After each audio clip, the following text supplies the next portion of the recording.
Good afternoon. I'm Ursula Perry. And I'm Steve Spriester. We are learning more about the man who's been diagnosed with Ebola at a hospital in Dallas.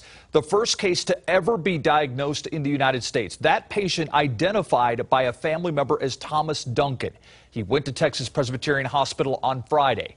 His sister says he told health workers at the time that he was visiting the U.S. from Liberia, but she says doctors actually sent him home with antibiotics. It wasn't until he returned 2 days later that he was admitted and tested for Ebola. Officials are concerned about school-age children that came in contact with him.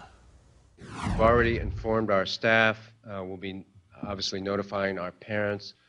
That the students didn't have any symptoms, and so the odds of them of passing on any sort of virus is very low.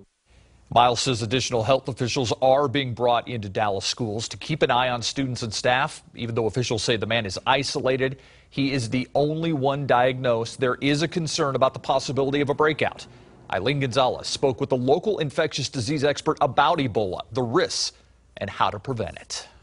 The first U.S. Ebola patient is treated at a Dallas hospital. There are growing concerns about how far the virus will spread. Experts say the average person doesn't need to worry. People that would need to be concerned about it would be those whose family members just came back from Africa, or people who were exposed to the patient in Dallas that we know has Ebola. Ebola comes on like the flu with headaches, body aches, and fever, but then causes bruising, bleeding, and organ failure. Chances of survival are low, but the good news, it's not easily spread. It's only by being in direct contact with somebody who's ill. And by direct contact, that means that you're touching the person directly, you're exposed to their blood or other body fluids. Since Ebola is not an airborne virus, it's not spread through air, water, or food. It's a lot more difficult to contract Ebola than, say, the common cold or flu. For example, if someone with Ebola were to touch a door handle and then you came along and touched it, you won't be put at risk. Dr. Hartzler says it's likely there will be more cases of Ebola related to the patient in Dallas, but says it won't reach epidemic proportions. In Africa, it's spread in an uncontrolled way, largely because they don't have the resources they need to contain it, whereas here in the United States, we do have the resources we need to contain it. So very low chance of this becoming an outbreak in the United States. Eileen Gonzalez, KSAT 12 News.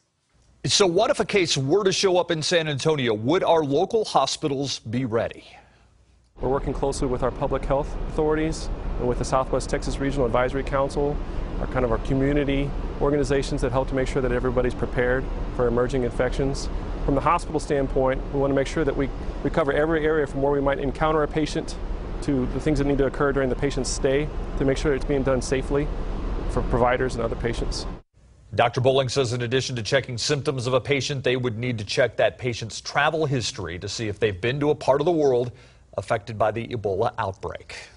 The Ebola virus does have many people concerned, but there are two other viruses gaining national headlines in recent weeks. I told you about a Cibolo man who contracted chikungunya, a virus spread by mosquitoes, mainly in the Caribbean. And then there is enterovirus D68. It's a virus that sent many children in many states to the hospital and is now reportedly the cause of death of a 10-year-old girl in Rhode Island.